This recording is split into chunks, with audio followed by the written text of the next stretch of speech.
महाराष्ट्र महासंग्राम में बंपर जीत के बाद सत्ता में दोबारा वापस लौटी महायुति में महाराष्ट्र के बॉस को लेकर अभी चर्चा चल रही है कि आखिर महाराष्ट्र का बॉस कौन होगा, नया बॉस कौन होगा। हालांकि बहुत ही स्पेकुलेशन लगाए जा रहे हैं कि एकनाथ शिंदे भी हो सकते हैं, देवेंद्र फडणवीस भी हो सकते हैं और अजीत पवार भी हो सकते हैं। कई सवाल, कई दावे हैं, अपने अपने अलग अलग दावे किए जा रहे हैं। लेकिन एक तरफ कहा जा रहा है कि एकनाथ शिंदे अड़े हुए हैं, वहीं बीजेपी का कहना है कि उनका मुख्यमंत्री होगा, आरएसएस का भी उसका सपोर्ट है, यानी कि देवेंद्र फडणवीस पे एक तरह से मुहर लग रही है।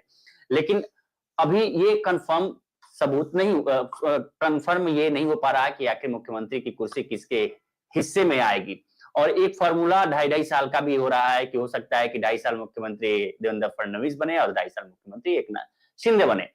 इन सब क्या चर्चा हो रही है, महाराष्ट्र का माहौल क्या है, राजनीतिक माहौल में दिल्ली और महाराष्ट्र के बीच क्या क्या बात चल रही है। अभी सागर बंगले के बाहर जहां जो देवेंद्र फडणवीस का आवास है, वहां हमारे रिपोर्टर और संवाददाता आदित्य वहां मौजूद हैं। आदित्य से हम जानेंगे कि आखिर आदित्य खबरें क्या चल रही हैं और अंदरूनी खबरें क्या चल रही हैं। आदित्य।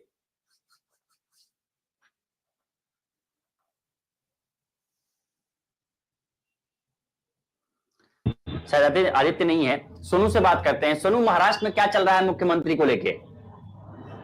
देखिए, इस वक्त मुंबई में जो सागर बंगलो है, जहां पर उप मुख्यमंत्री देवेंद्र फडणवीस का घर है, वहां पर लगातार बीजेपी की मीटिंग चल रही है। और मुंबई में जो एकनाथ शिंदे की पार्टी के नेता हैं, उनकी भी एक मीटिंग हुई है।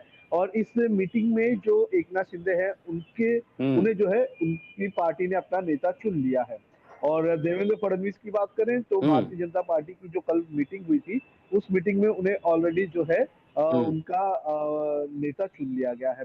तो अब वक्त आ चुका है कि जब ये तीनों पार्टियां एक साथ बैठेंगी, एक साथ बैठने के बाद विधायक दल का नेता कौन होगा, ये देखना जरूरी है। क्योंकि अभी तो सिर्फ सभी पार्टियों ने अपना इंडिपेंडेंट तौर पर जो है मुख्यमंत्री के चेहरे को लेकर एक कंसेंसस दिया है। लेकिन अब ये जो अलायंस के तीनों पार्टनर है, ये तीनों पार्टनर एक साथ बैठेंगे और उसके बाद तय किया जाएगा कि भाई कौन मुख्यमंत्री बनेगा, कौन विधायक दल का नेता बनेगा। सबसे ज्यादा नाम आगे देवेंद्र फडणवीस का चल रहा है, क्योंकि 132 सीटें बीजेपी ने लाई है। और ये बीजेपी के इतिहास का एक रिकॉर्ड है कि इतनी बड़ी तादाद में महाराष्ट्र में वो पहली बार आए हैं। और इसके लिए पूरा का पूरा जो अगर बात करें तो जीत का सेहरा जो है वो देवेंद्र फडणवीस के सर बांधा जा रहा है और आरएसएस के सर बांधा जा रहा है।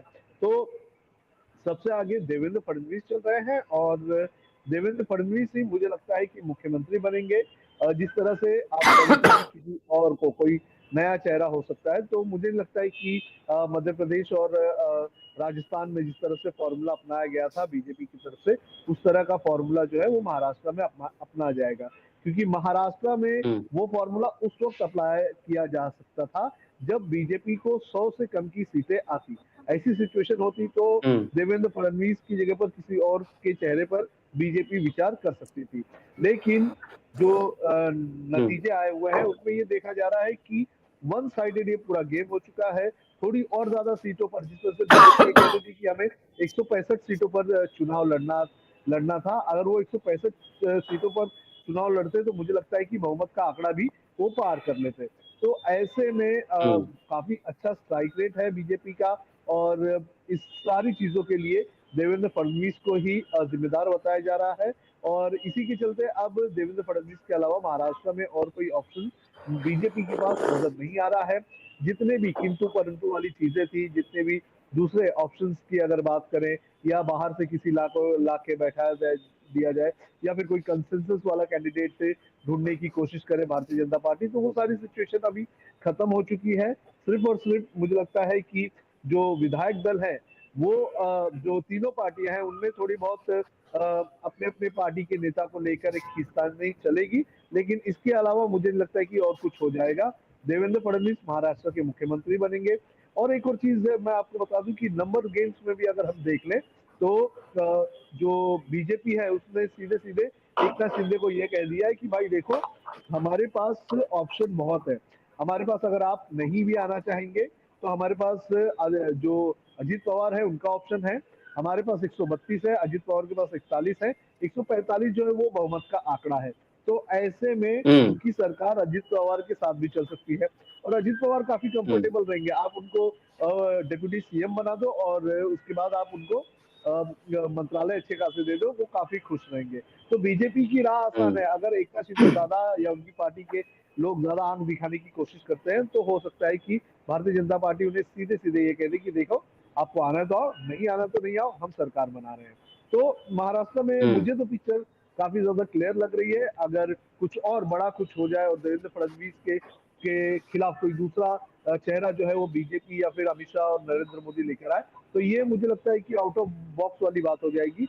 और इसके अलावा मुझे नहीं लग रहा है कि ऐसी कोई स्थिति महाराष्ट्र में है। यानी कि जो देवेंद्र फडणवीस ने विधानसभा में कहा था कि किनारे पे घर मत बना लेना, समंदर है फिर लौट के वापस आएंगे, जी। है देवेंद्र फडणवीस। लेकिन एक एक थ्योरी चल रही है सोनू, 2.5 साल की थ्योरी। कहा जा रहा है चूंकि बीजेपी में नए राष्ट्रीय अध्यक्ष की नियुक्ति होनी है, यानी कि उनका सिलेक्शन होना है, पार्टी अपना नए राष्ट्रीय अध्यक्ष नियुक्त करेगी। अभी कार्यकारी अध्यक्ष के रूप में उन्हीं के कार्यकाल को एक्सटेंड किया गया है, जेपी नड्डा को। और ये कहा जा रहा है कि आरएसएस ने, इससे पहले कोई राजनीतिक पंडितों ने कहा कि आरएसएस ने साफ रिस्ट्रिक्शन, साफ आदेश दिए हैं बीजेपी को कि बिना आरएसएस की सहमति के कोई नया राष्ट्रीय अध्यक्ष नहीं होगा। माना ही जा रहा है कि चूंकि आरएसएस के करीबी हैं देवेंद्र फडणवीस, और इनकी संगठनात्मक शैली भी अब लोगों ने देख चुके हैं पिछले 10 साल की राजनीति में, 2014 से लेकर 2024 तक, और कैसे इन्होंने नैया पार लगाई महाराष्ट्र में इतने विपरीत परिस्थितियों के बाद भी। तो एक संगठनात्मक शैली इनकी बेहतरीन है और आरएसएस के करीबी हैं, तो माना यह जा रहा है कि हो सकता है कि 2.5 साल तक ये रहें और 2.5 साल के बाद इनको दिल्ली लेके आ जाएगा राष्ट्रीय अध्यक्ष के रूप में। लेकिन कुछ उसी में मानना है कि नहीं नहीं, देवेंद्र फडणवीस के अलावा कोई विकल्प चुना जा रहा है, क्योंकि देवेंद्र फडणवीस को पूरी तैयारी है कि उनको दिल्ली लेके आया जाएगा।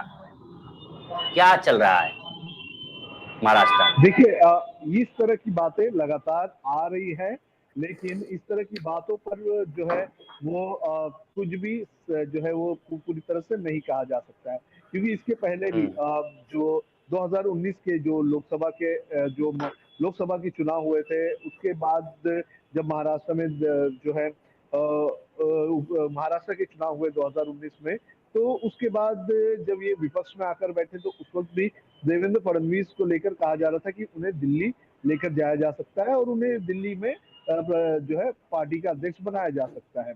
लेकिन देवेंद्र फडणवीस महाराष्ट्र में सक्रिय रहे। उन्होंने कहा कि उन्हें फिलहाल दिल्ली जाने का कोई इंटरेस्ट नहीं है और उनका फोकस पूरी तरह से महाराष्ट्र है। और अब आप सोचिए कि जब देवेंद्र फडणवीस ने जो हार वाली बाजी थी उसे पलटने का काम किया और एक बड़ा राज्य जो है वो बीजेपी को ला कर दिया है, तो ऐसे में उस राज्य का नेतृत्व करेंगे या फिर पार्टी का नेतृत्व करने जाएंगे? तो मुझे लगता है कि देवेंद्र फडणवीस राज्य का नेतृत्व करना चाहेंगे और वो राज्य के मुख्यमंत्री बनेंगे। अब 2.5 साल की जब हम बात करें तो 2.5 साल का ऑप्शन जो है वो उनके सामने तो है, लेकिन वो पूरा कार्यकाल अपना खत्म करना चाहेंगे, क्योंकि इस बार जो उन्हें मैंडेट मिला है वो काफी तगड़ा मैंडेट है और इस मैंडेट के बदौलत जो है पूरी 5 साल जो है आराम से जो है कोई भी जो बीजेपी की गवर्नमेंट है वो निकाल सकती है। तो मुझे नहीं लग रहा है कि देवेंद्र फडणवीस किसी तरह से जाएंगे। हाँ, हो सकता है कि आरएसएस से ही जुड़े विनोद तावड़े जो है उन्हें राष्ट्रीय अध्यक्ष बनाया जा सके, क्योंकि लोकसभा चुनाव में उनकी रणनीति को लेकर भी काफी चर्चा होती रही है और दोनों में रिफ्ट कम करने के लिए, एक देवेंद्र फडणवीस और जो विनोद तावड़े हैं, इन दोनों के बीच में जो इंटरनल रिफ्ट चल रही है उसे दूर करने के लिए हो सकता है कि एक को स्टेट में रखा जाए और एक को सेंटर में रखा जाए। तो हो सकता है कि विनोद तावड़े को दिल्ली भेजा जाए और उनकी काफी वक्त से ये चर्चा भी हो रही थी कि वो या तो मुख्यमंत्री बनेंगे या तो फिर बनेंगे बीजेपी के राष्ट्रीय अध्यक्ष। तो मुख्यमंत्री की कुर्सी पर तो अब पूरी तरह से देवेंद्र फडणवीस ने हक जमा लिया है, तो मुझे लगता है कि पार्टी आलाकमान भी नहीं चाहेगी कि देवेंद्र फडणवीस से किसी भी तरह से अब कोई ऐसी नाराजगी हम करें।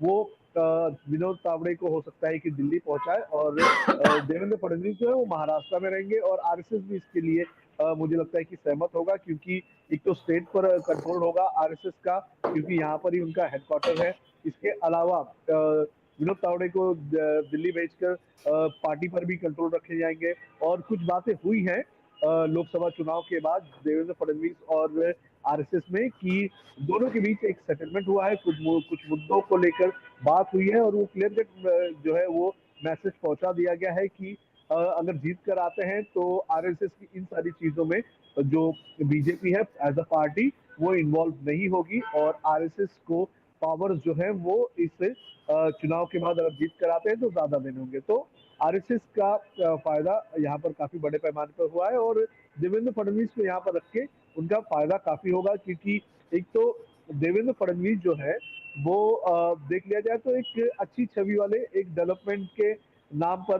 काम करने वाले लोग जो नेता है वो है, और उनका एक बहुत बड़ा ड्रीम प्रोजेक्ट है। आपको बता दें कि जब 2014 में जब वो राज्य के मुख्यमंत्री बने थे तो उन्होंने एक सपना देखा था, मुंबई को पूरी तरह से, मुंबई और जो एमएमआर रीजन है उसको पूरी तरह से मेट्रो जो हम्म। वेब है उससे पूरी तरह से उन्हें घेरा जाए। तो वो काफी अच्छी तरीके से उसको काम कर रहे थे। एक दो बार जब मेरी भी मुलाकात हुई, हमने उस पर बात किया था, तो उन्होंने ये कहा था कि ये उनका ड्रीम प्रोजेक्ट है। वो चाहते हैं कि पूरी मुंबई को और एमएमआर रीजन को जो है मेट्रो से घेर दिया जाए, ताकि लोगों की को आने जाने का जो प्रॉब्लम है वो सॉल्व हो सके, और वो उनका ड्रीम प्रोजेक्ट है। तो अब मुझे लगता है कि उसके आने के बाद वो सबसे पहले इस प्रोजेक्ट पर काम करेंगे, और जिस तरह से जो नितिन गडकरी है उनको महाराष्ट्र में ब्रिज मैन के नाम से जाना जाता है, क्योंकि उन्होंने 27 ब्रिज अपने कार्यकाल में बनाए थे, तो उसी तरह से मेट्रो को लेकर भी एक इतिहास रचना चाहते हैं देवेंद्र फडणवीस, और ये उनका ड्रीम प्रोजेक्ट है, और उसको कंप्लीट करने के लिए उन्हें पूरा 5 साल का कार्यकाल और महाराष्ट्र स्टेट पर कंट्रोल हो उनको चाहिए रहेगा। तो मुझे लगता है कि उनका एजेंडा पूरी तरह से साफ है, आरएसएस का एजेंडा पूरी तरह से साफ है, और आरएसएस के एजेंडे और देवेंद्र फडणवीस के एजेंडे के हिसाब से दोनों जन ये चाहेंगे कि वो महाराष्ट्र में ही रहे। ढाई ढाई साल की तो अभी कोई गुंजाइश ही नहीं है, क्योंकि अब उनके सामने जो भी उनके अलायंस पार्टनर हैं वो किसी भी प्रकार से बार्गेनिंग करने की सिचुएशन में नहीं है। वो अगर चाहेंगे तो भी बार्गेनिंग नहीं कर पाएंगे, क्योंकि उनके पास नंबर्स इतने नहीं हैं।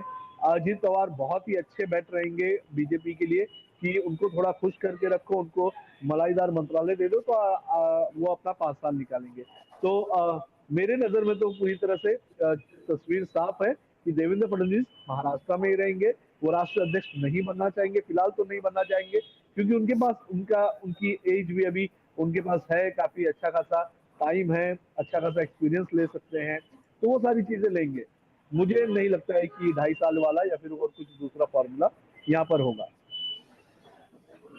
चूंकि कहा इस आधार पे कहा जा रहा है, राजनीतिक गलियारों में और राजनीतिक पंडित कह रहे हैं कि 2009 में चुनाव हारने, जब चुनाव बीजेपी हारी तो उसके बाद से उसने अपने स्ट्रांग होल्ड वाले नितिन गडकरी को, चूंकि नितिन गडकरी को कोई नहीं जानता था महाराष्ट्र के बाहर, तो दिल्ली लेके आई और उसको नितिन गडकरी को कमान सौंपी बीजेपी की।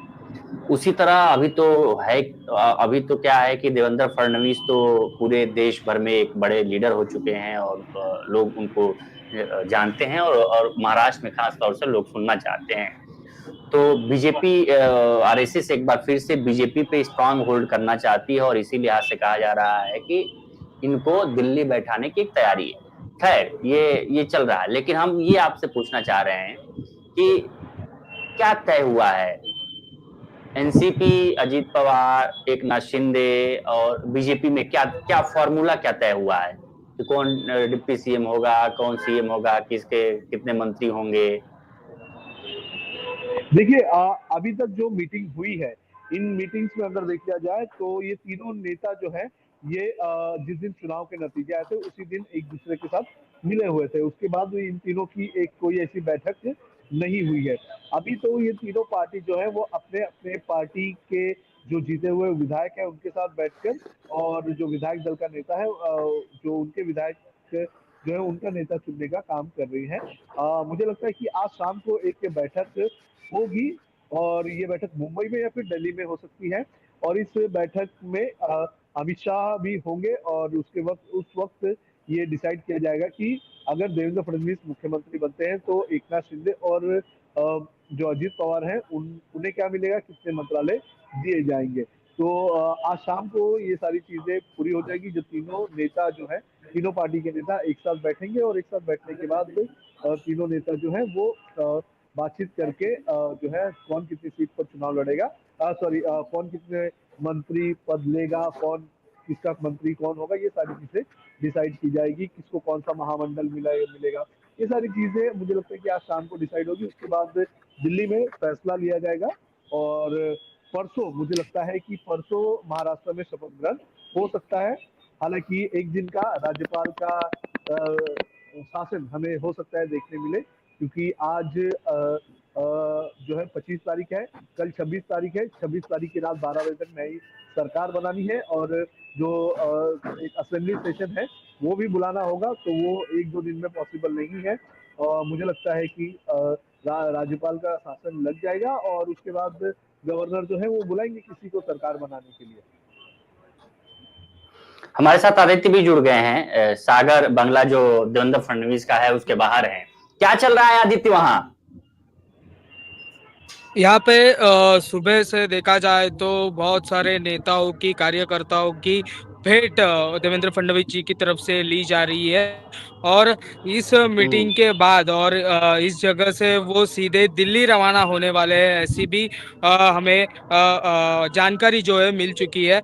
और ऐसी भी जानकारी है कि थोड़े देर में ही यहाँ पे उप मुख्यमंत्री जो महाराष्ट्र राज्य के थे, अजित पवार भी यहाँ पे थोड़ी देर में आने वाले हैं। तो देखा जाए तो अभी ये पूरी जो हलचल शुरू हो चुकी है, वो पूरी हलचल मुख्यमंत्री पद को लेकर शुरू हो चुकी है कि मुख्यमंत्री पद किसको मिलेगा।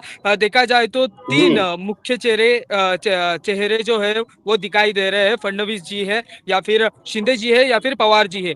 इन तीनों में से मुख्यमंत्री पद किसको मिलेगा, इसके ऊपर बहुत बड़ी ऐसी चर्चा हो सकती है और हो भी रही है। पर देखा जाए तो जो चर्चा शुरू हो रही है, उस सब में एक जो नाम बहुत बढ़ चढ़ कर सामने आ रहा है वो है देवेंद्र जी का।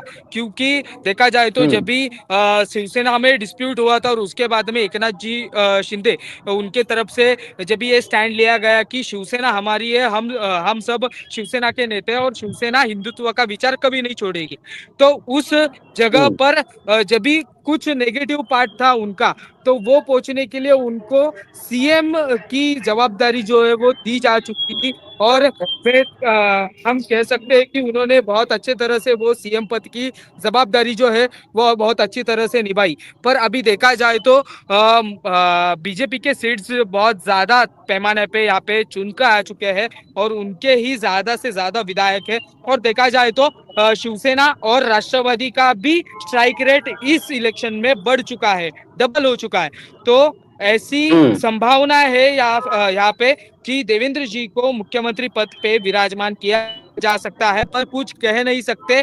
आज दिल्ली में बैठक होगी, बैठक में खुद अमित शाह रहे और जो बड़े नेतृत्व है बीजेपी के वो भी रहेंगे। संसद बोर्ड की बैठक होगी, उसके बाद में जो नए चुनकर आए हुए वो विधायक उनकी बैठक होगी और उसके बाद में महायुति की संयुक्त बैठक होगी और उस बैठक में चुना जाएगा कि मुख्यमंत्री पद का चेहरा महाराष्ट्र का कौन होगा। पर अभी जिस तरह से सूत्रों से हमें खबर मिल रही है और जिस तरह से हमें चर्चाओं में नाम सुनाई दे रहा है, उस तरह से हमें लग रहा है कि मुख्यमंत्री पद वो है देवेंद्र जी को जा सकता है और उप मुख्यमंत्री पद मुख्यमंत्री जो अभी महाराष्ट्र राज्य के मुख्यमंत्री थे एकनाथ शिंदे उनको जा सकता है और अजित पवार जी को जा सकता है। तो हम ऐसा कह सकते हैं कि मुख्यमंत्री पद के चेहरे को लेकर ज्यादा यहाँ पे रस्सी खींच नहीं होने वाली है, क्योंकि ये बैठकर ही पूरा मामला सुलझाया जा सकता है।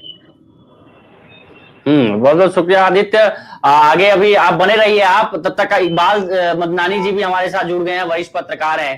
बहुत बहुत स्वागत है सर आपका। तो धन्यवाद। जो शेर कहा था देवेंद्र फडणवीस ने विधानसभा में कि शांत देखकर किनारे पे घर मत बुला लेना, मैं समंदर हूँ लौट के वापस आऊंगा, तो लौट कर आऊंगा, आ गए या दिल्ली का रास्ता अपनाएंगे?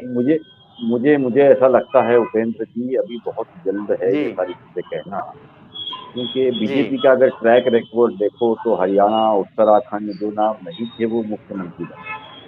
आपको याद जी होगा कि इलेक्शन से पहले ही मैंने अपने शो में एक चीज कही थी कि जब मेरी एक बीजेपी के बहुत सीनियर लीडर से बात हुई थी तब उन्होंने ये कहा था कि हम जीत रहे हैं, जी लेकिन इतनी हम्म बड़ी जीत की उम्मीद नहीं थी। उनका कहना था कि हम जीत रहे हैं, हम सरकार बना रहे हैं। तो मैंने उनसे पूछा था क्या मुख्यमंत्री देवेंद्र फडणवीस रहेंगे? तो उन्होंने कहा कि नहीं, इस बार हम्म उम्मीद मुझे बहुत कम है वो रहेंगे। उसकी वजह उनकी जगह कुछ और नाम उन्होंने बताए थे।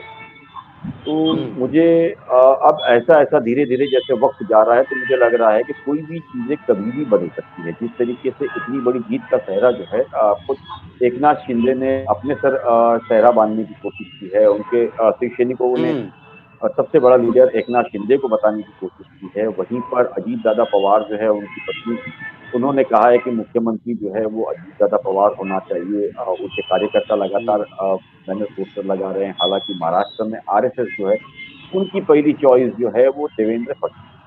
लेकिन अगर हम्म इंटरनल राजनीति की बात करें हम तो मुझे लगता है कि अगर ये सारी चीजें इतनी आसान होती तो जीत के दिन ही जो है वो सेहरा देवेंद्र फडणवीस के सर पहना दिया जाता। जी हालांकि उनकी बिल्कुल जो अलायंस छब्बीस है तारीख जिसके को अंदर सबसे बड़ा 26 तारीख को तो कार्यकाल भी सबसे खत्म हो रहा। बल सबसे बड़ा जो विरोध का स्वर उठाया है वो एकनाथ शिंदे ने। उन्होंने सारी ही चीजें मानी है कि एक तरीके से उन्होंने ये संकेत दिए है कि ये बार जो सीटें आई है इसके सबसे बड़े ताकतवर नेता के रूप में वो उभरे हैं और वही एक जीत के जिम्मेदार है। देखिए हम्म 2014 की अगर बात करें तो मोदी लहर पूरे देश में थी, तब भी जो है बीजेपी को 122 सीटें मिली। 2019 जी के जी अंदर अपना 2024 के अंदर अगर हम बात करें तो मोदी लहर नहीं थी। हालांकि मोदी और अमित शाह राज्य के कई जगह पर चुनाव प्रचार के अंदर पहुंचे, लेकिन उनमें कुर्सियां खाली थी। इस तरह का भी हमने वीडियो देखा।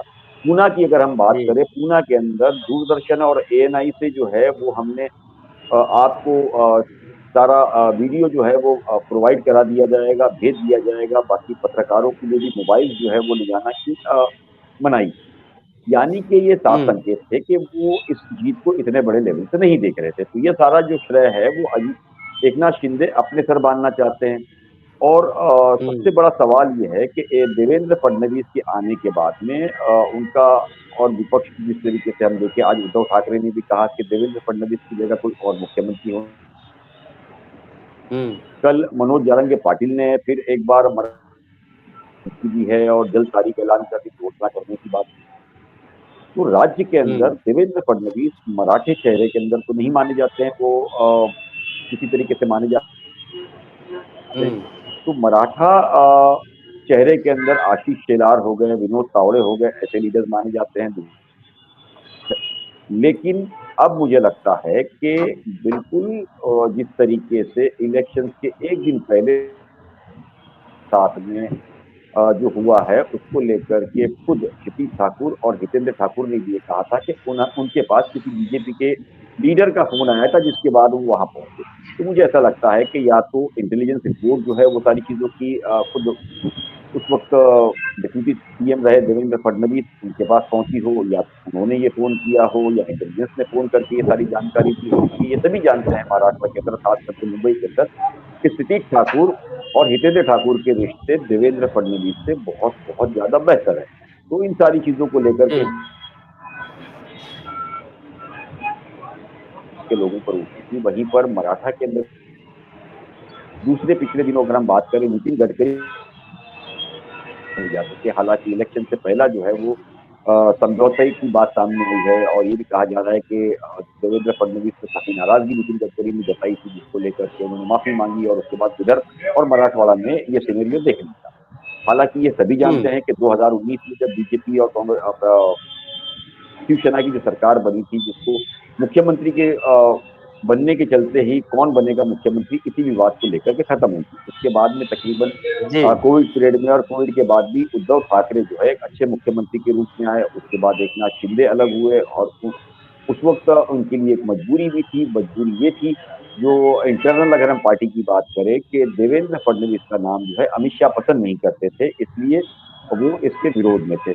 और उस वक्त जो है मजबूरन जो है एकनाथ शिंदे को जो है मुख्यमंत्री बनाया गया। हालांकि उस वक्त तो हम्म। उप मुख्यमंत्री भी अगर एकनाथ शिंदे को बनाते तो वो इन सारी चीजों में मान जाते, लेकिन मुख्यमंत्री का स्वाद जो है उन्होंने चख लिया और इस तरह की बम्पर जीत, लगातार ये बम्पर जीत का उसका सारा श्रेय जो है वो एकनाथ शिंदे ले रहे हैं। तो अब एकनाथ शिंदे जो है उनके भी सपने बहुत अ, बेहतर माने जाते हैं। उनका मानना है कि जब वो मुख्यमंत्री के कार्यकाल में बहुत बेहतर रिश्ते प्रदर्शन कर चुके हैं और बहुत अच्छी रिश्ते कमान संभाल सकते हैं, तो आने वाले वक्त के अंदर भी उन्हें ये सारी चीजों के अंदर देना चाहिए। आप देखिए जी। हरियाणा हो चाहे उत्तराखंड हो, अगर हम बिहार की बात करें तो बीजेपी बहुत बड़ी पार्टी है, लेकिन नीतीश जो है वो वहाँ उनके मुख्यमंत्री के तौर पर कह रहे हैं, तो इससे इनकार नहीं है कि इंटरनल जिस तरीके से बीजेपी में लड़ाई जारी है, उसका एक चेहरा एकनाथ शिंदे हो सकते हैं। दूसरा, जिस तरीके से बीजेपी हम्म। की एक पॉलिसी रही है, वो कभी भी कोई एक नए नाम की घोषणा कर सकती है, तो मुझे ये भी उम्मीद है, या मेरे सोर्सेज से जो पिछले इलेक्शन से पहले बात हुई थी, तो उन्होंने साफ किया था कि अगर हम जीत भी जाएंगे तो देवेंद्र फडणवीस हमारा चेहरा नहीं है। तो हो सकता है कि ये हम्म। तर्क दिया जाए कि अगर वो आते हैं तो काफी विरोध होगा, मराठा आंदोलन की काफी शुरुआत हो सकती है, काफी बड़ी नाराजगी पहुंच सकती है, राज्य के हालात खराब हो सकते हैं, उन सारी चीजों को लेकर के भी पलटाया जाए। क्योंकि सभी जानते हैं कि यहाँ अमित शाह और देवेंद्र फडणवीस की जमती नहीं है, तो ये भी हो सकता है कि प्रमोशन दे करके उन्हें शायद दिल्ली बुला लिया जाए, यहाँ कोई और नाम अनाउंस किया जाए, ऐसा नाम जो कि अमित शाह के अंडर में रह करके इस कमांड को पूरा वो कमांड कर सके और यहाँ जो है एक तरीके से रिमोट से सरकार चलाया जा सके। लेकिन सबसे बड़ा सवाल फिर एकनाथ शिंदे का भी है कि एकनाथ शिंदे सीएम पद से कम मानेंगे नहीं। अगर उनको मनवाना है तो कई ऐसे बड़े मंत्रालय और कई बड़ी चीजें जो है वो उन्हें पूरी करनी पड़ेगी, ये भी एक चुनौती है। साथ ही अजीत दादा पवार, उनके भी काफी अच्छी सीट आई है। स्ट्राइक रेट अगर हम माने तो दोनों का लगभग लगभग 70% के आसपास है, दोनों बहुत पावर में आ चुके हैं, तो अजीत दादा पवार की भी काफी जी मांग है। तो बिल्कुल। बीजेपी के लिए इतनी आसान नहीं है ये डगर, मुझे लगता हम्म। है। मुझे लगता है कि जिस तरीके से अब ये खबरें आ रही है कि एकनाथ शिंदे, अजीत दादा पवार और फडणवीस को दिल्ली बुलाया गया है, तो वहां बैठ करके ये चर्चा की जाएगी कि मुख्यमंत्री कौन बनेगा। मुझे अब तक जो उम्मीद लग रही है वो यही है कि बीजेपी जो है अपना उम्मीदवार एज ए सीएम घोषित करेगी, लेकिन फडणवीस अब तक भले ही पहला नाम चल रहा हो, चाहत चल रहा हो, लेकिन बीजेपी के अंदर हम विनोद तावड़े की जिस तरीके से बयान की बात करें, इलेक्शन से पहले ही उन्होंने कहा था कि बीजेपी में जिसकी चर्चा होती है वो पद पे नहीं आता है।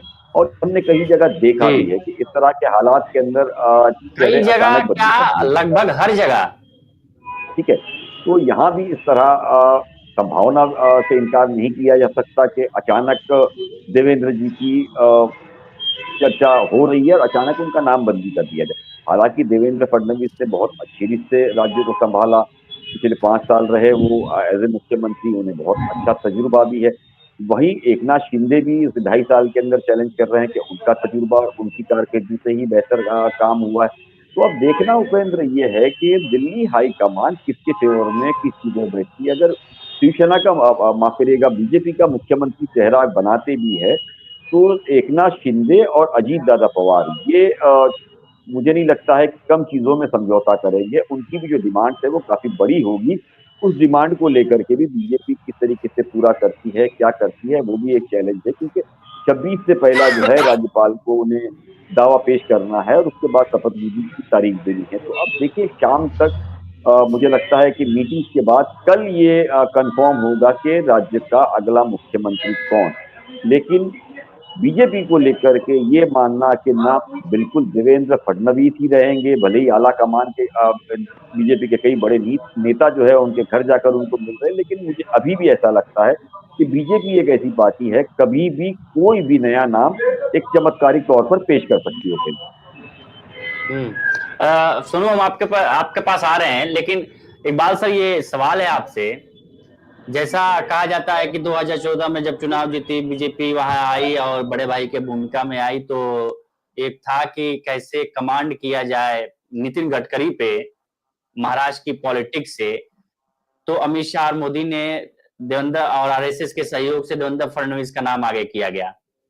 जब हुआ 2019 तक देवेंद्र फडणवीस बहुत हाई लेवल पे आ गए हैं, तो उनको कैसे डिग्रेड किया जाए, उनको कैसे लाया जाए, यही वजह, जैसा आपने बताया कि यही वजह रही ताकि एक नाथ शिंदे को बनाया गया मुख्यमंत्री। एक नाथ शिंदे तो उस समय डिप्टी सीएम भी बन जाते, मंत्री थे, डिप्टी मंत्री से डिप्टी सीएम उनका ओहदा भी होता, लेकिन उनको सीएम बनाया गया इसी आधार पे ताकि देवेंद्र फडणवीस दूर रहे, और देवेंद्र फडणवीस को एक तरह से डिमोट करके मुख्यमंत्री से डिप्टी सीएम बनाया गया। और देवेंद्र फडणवीस तो कहा भी कि अमित शाह का फोन आया था, इस वजह से हमको डिप्टी सीएम बनना पड़ रहा है ना। तो क्या वही स्ट्रेटेजी होगी, या एक आपने बता भी दिया कि भाई जिसका नाम चलता है, जाहिर सी बात है कि उसमें जो मीडिया में फोकस होता है वो मीडिया से दूर हो जाता है।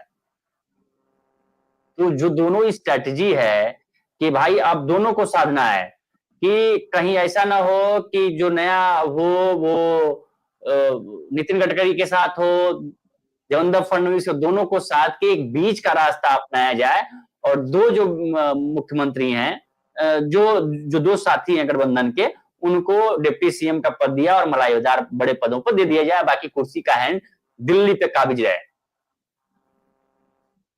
देखिए, इसमें इनकार नहीं है। आपने देखा होगा जब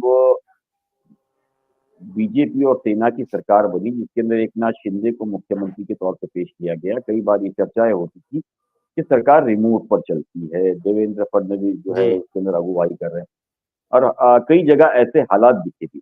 लेकिन कई जगह आपने देखा कि एकनाथ शिंदे ने ओवरटेक भी किया और अपनी मन की सारी चीजें की, इस तरह के भी हालात आए, और उन्होंने कहा कि मैं किसी की कमांड के ऊपर चलने वाला लीडर नहीं।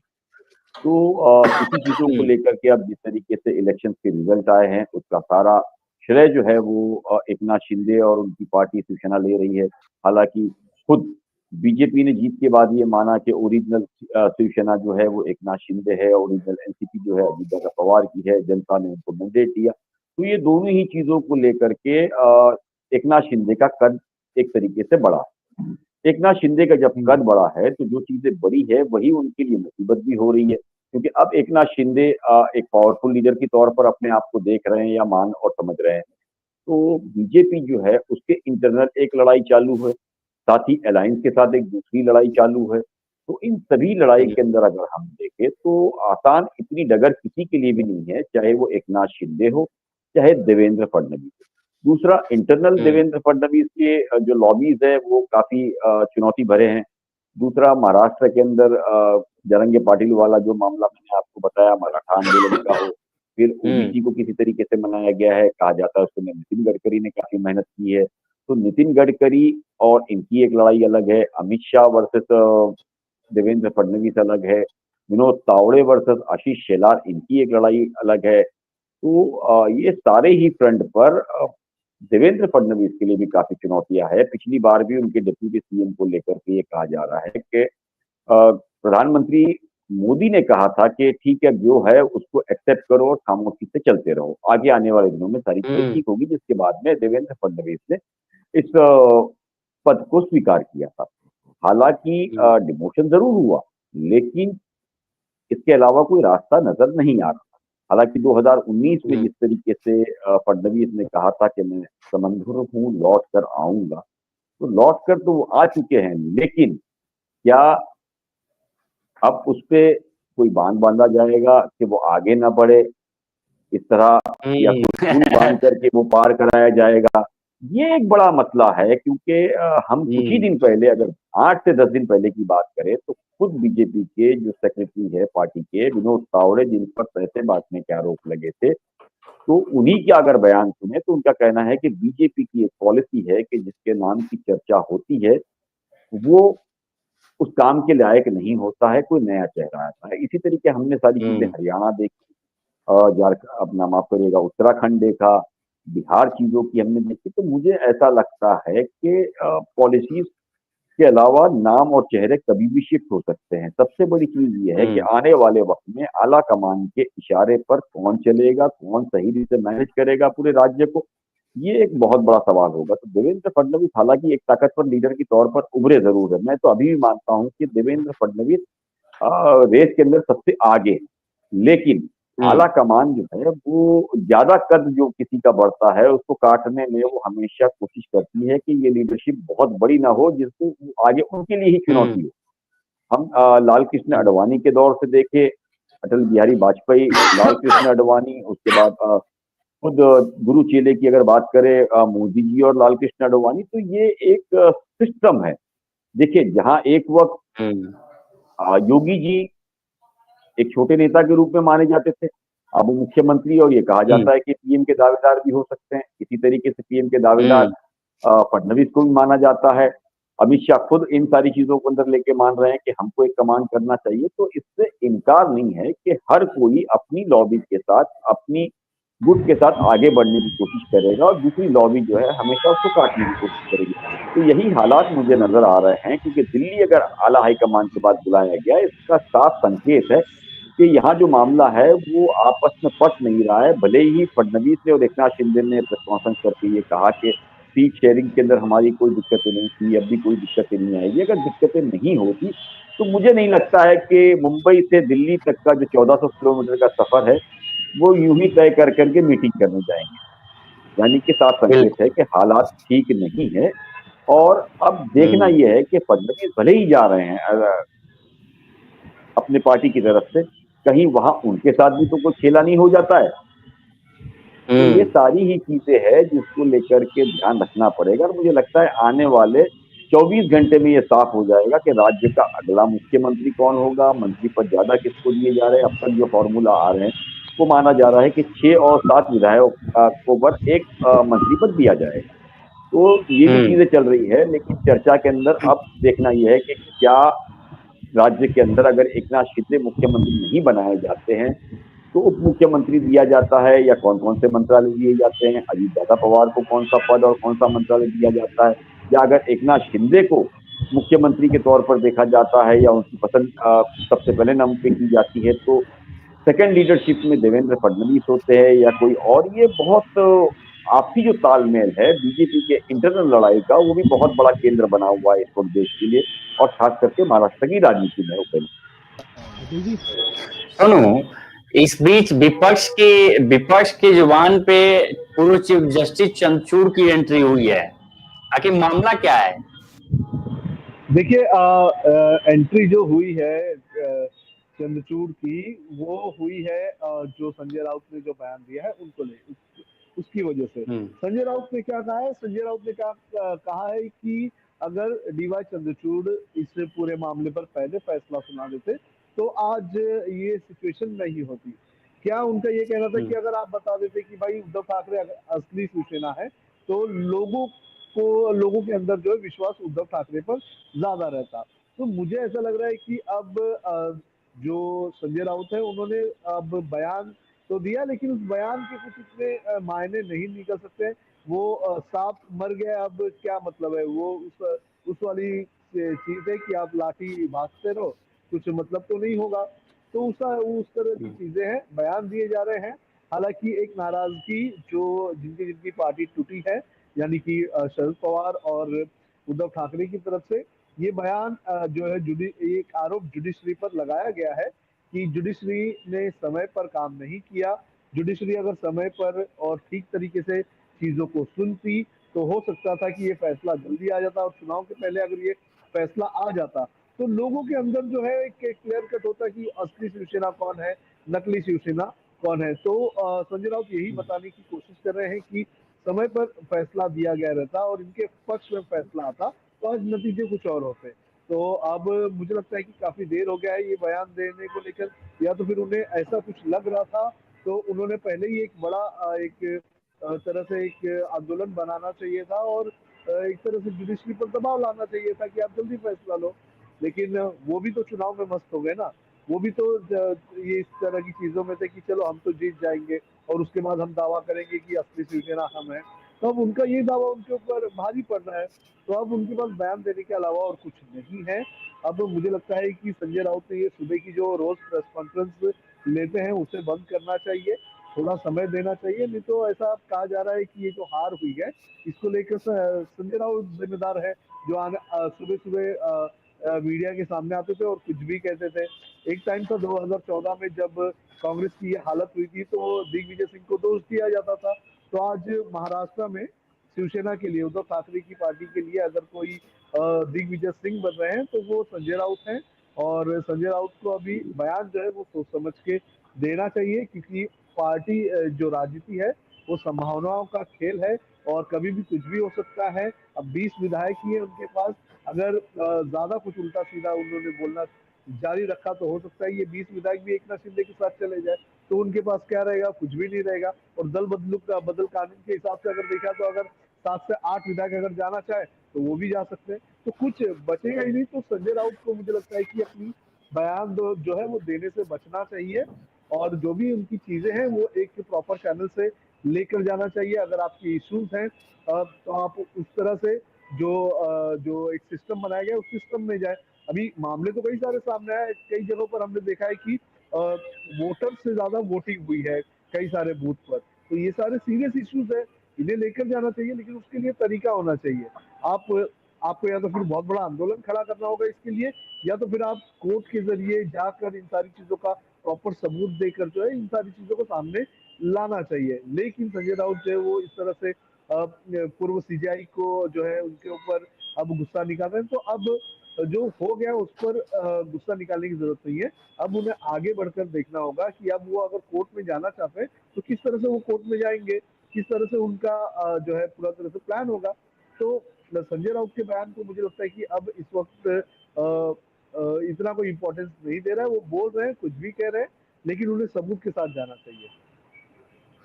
इकबाल जी, जैसा कि हरियाणा में बीजेपी ने गैर जाटों को साधने के लिए ओबीसी मुख्यमंत्री बना दिया, क्या आपको लगता है कि यहाँ जो मराठाओं की मांग है, मराठा आरक्षण की मांग है, दो थ्योरी दी जा रही है। अगर मराठाओं को साधना है तो हो सकता है कि किसी मराठा उम्मीदवार को मुख्यमंत्री की कुर्सी, किसी मराठा जीते विधायक को मुख्यमंत्री की कुर्सी सौंप दी जाए, या ओबीसी को एकजुट करना हो और मराठाओं को उसको लेके साधना हो तो ओबीसी के किसी उम्मीदवार को, ओबीसी के किसी विधायक को कुर्सी पे बैठा दे, मुख्यमंत्री की कुर्सी पे, ताकि वो दिल्ली से कमान होता रहे। अगर ऐसा है तो कौन कौन से ऐसे नाम हैं जो आपके हो सकता है कि नहीं एक तरह से ये जा सकते हैं वहां दिल्ली की कुर्सी, मुंबई की, महाराष्ट्र की कुर्सी पर? देखिए, मुझे ऐसा लगता है कि अभी तो सबसे पहला ये समझना चाहिए कि इसके अंदर नाम किसका लिया जाए जी। महाराष्ट्र के अंदर, क्योंकि मराठा लॉबी के अंदर बात करें तो मराठा लॉबी के अंदर आशीष शेलार है, विनोद तावड़े जैसे लीडर है, जो कि नाम आगे बढ़ाया जा सकता है। तो अब मुझे सबसे पहला खतरा जो लग रहा है कि आपसी तालमेल में जिस तरीके से फडणवीस की जो मेहनत रही है, लगातार जिस हिसाब से उनके नाम सामने आए हैं, तो उन सारी ही चीजों को लेकर के पेश किया जा सकता है। वही अगर मैं बात करूं ओबीसी नाम के अंदर, तो चंद्रशेखर बावनकुले मुझे लगता है कि एक बड़ा नाम है। दूसरा पंकजा मुंडे है, तो मुझे पंकजा मुंडे का कहीं से मुझे समझ नहीं आ रही कि पंकजा मुंडे को पेश किया जाए। हालांकि चंद्रशेखर बावनकुले है बड़ा नाम, लेकिन मुझे उम्मीद कम है कि बावनकुले को जो है वो राज्य की कमान दी जाएगी। हालांकि आशीष और एक बार नाम हो सकता है चॉइस, क्योंकि उनके अमित शाह से बड़े अच्छे रिश्ते और उन्हें उम्मीद है कि वो महाराष्ट्र की कमान संभाल। तो इन चीजों को लेकर के एक बार चॉइस बीजेपी की आशीष शेलार जरूर हो सकते हैं। चंद्रशेखर बावनकुले जो है मुझे लगता है कि वो प्रेफरेंस नहीं करेंगे मराठा आंदोलन को लेकर या बाकी चीजों को कमाने के लिए। लेकिन वो भी काफी बहुत बड़ा चैलेंज बीजेपी हाईकमान के लिए है कि अब इस बार जो है देवेंद्र फडणवीस भी जो है वो रिएक्ट करें। जिस हिसाब की जीत और जिस हिसाब से पिछले 10 सालों से वो लगातार कोशिश कर रहे हैं और जिस तरह से उन्होंने प्रयास किया है, कई जगह पर आपने देखा कि उन्होंने एक गठबंधन को एक उग्र नेता के तौर पर चलाने की कोशिश की है। पिछले दिनों जिस तरीके से बातचीत या बयानबाजी बातचीत का लहजा हो या सीधा टारगेट करने का लहजा हो किया है, या टारगेट करने की बात हो। पिछले दिनों संभाजी नगर यानी कि औरंगाबाद जो पहले जो नाम था, उसके अंदर जिस तरीके से उनके रिएक्शन रहे हैं, तो वो सीधा चुनौती देने के लायक है। तो वो एक ही मकसद था कि वो जानते हैं कि अगर हम आते हैं तो राज्य का अगला मुख्यमंत्री देवेंद्र फडणवीस को बनना है। वो एक सपना, एक चीजें जो है देवेंद्र फडणवीस की हमने काफी सालों से देखी है कि वो आगे बढ़ने का प्रयास करते हैं। तो पिछली बार तो वो एक तरीके से एक स्टेप नीचे उतर के डिप्टी सीएम बन गया। अगर इसी तरीके का खेल इस बार होगा तो मुझे लगता है इसका मैसेज कार्यकर्ता से लेकर के आरएसएस हर जगह पर थोड़ा सा गलत जाएगा। और अगर फडणवीस की जगह पर किसी और लीडर को मुख्यमंत्री के नाम पर पेश किया जाता है तो इंटरनल जो है वो लड़ाई बहुत तूल पकड़ेगी, जिसके परिणाम आगे आने वाले दिनों में साफ तौर पर महाराष्ट्र की राजनीति में दिखेगी। अब सवाल ये है सोनू, जैसे कहा राजनीतिक पंडित ये कह रहे हैं कि आने वाले भविष्य में जो दिल्ली की गद्दी है उसके कंपटीटर एक तरह से हो जाएंगे देवेंद्र फडणवीस। अगर दिल्ली की मुंबई की कुर्सी पे अगर वो बैठ गया दोबारा महाराष्ट्र की कुर्सी,